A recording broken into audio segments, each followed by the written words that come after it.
Hello, in this video I will show you how to replace the coolant and bleed the cooling system on Ford EcoSport.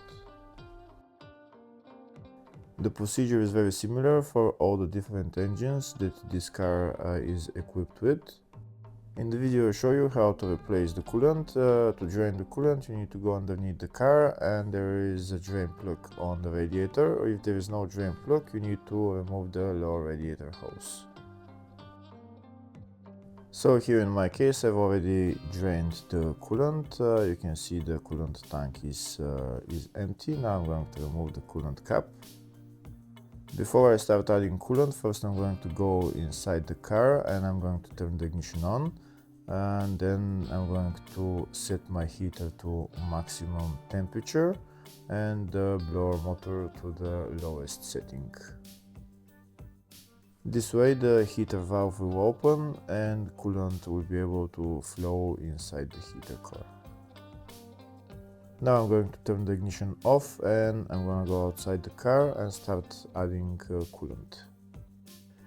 This car is using pink coolant. I'm going to start adding coolant until the coolant reaches maximum level on the coolant tank.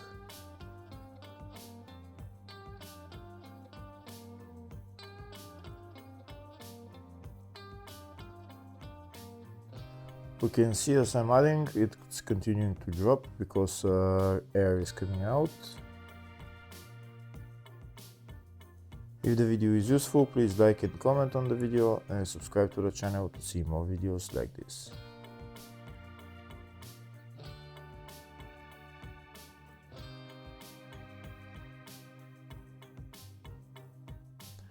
We can see there is still air coming out and the coolant level is continuing to drop. We're going to wait a little bit and add some more coolant.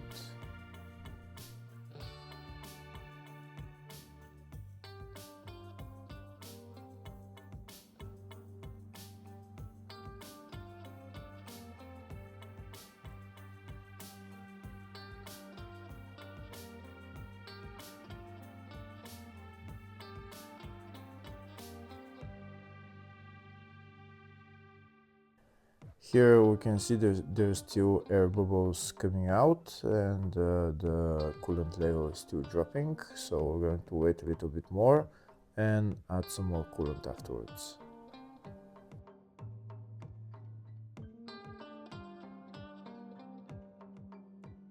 To help get the air out quicker, I'm going to start squeezing the lower and upper radiator hoses.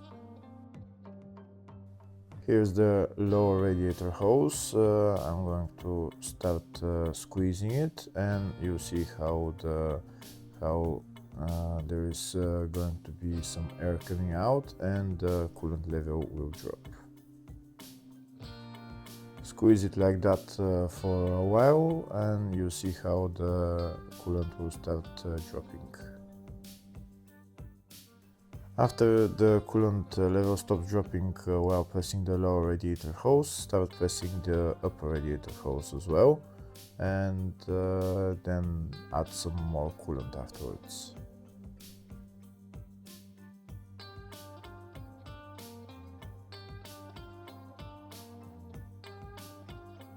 Now we're going to add some more coolant, make it to the maximum level.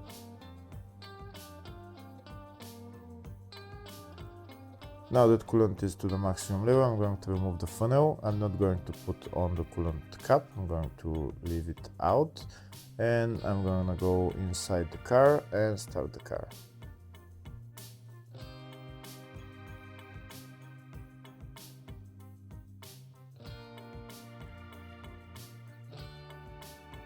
That's the car started. Now I'm going to let it run until it goes to normal operating temperature, around 90 degrees Celsius, and I'm going to leave my heater on maximum temperature and at the lowest setting. I'm going to let the car run and I'm going to go outside the car and check the coolant level.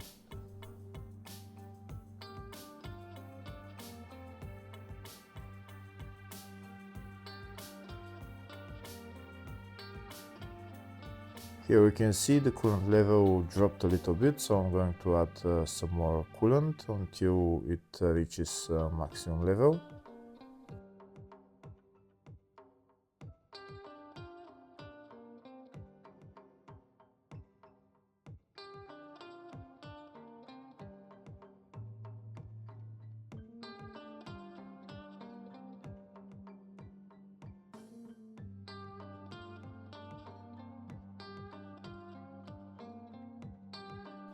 The coolant is at maximum level now, so now I'm going to let the car run until it reaches normal operating temperature.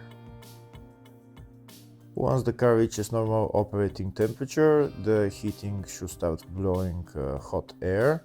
We can see now it's at normal operating temperature. If it's not blowing hot air yet, maybe rev the car for at around 2000 RPM for a couple of minutes until it starts blowing hot air. When the heater starts blowing hot air, that means that the old air pockets are gone and the cooling system has been bled.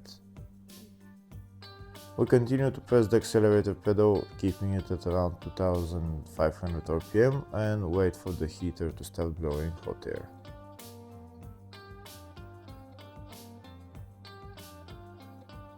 Once the heater starts blowing hot air, we can release the accelerator pedal. Now we can turn up the heater blower motor, and it should be blowing hot air now. So once the hot air starts coming out, that means no air pockets in the cooling system, and the cooling system has been bled. Now we can turn off the car and go outside the car.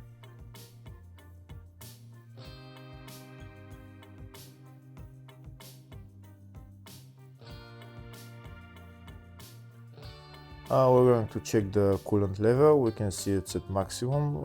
If it's not at maximum, you can add some more and then put the coolant cap on and tighten it. Very important, when the car gets cold, check the coolant level again, and if it needs to be added more, just add some more.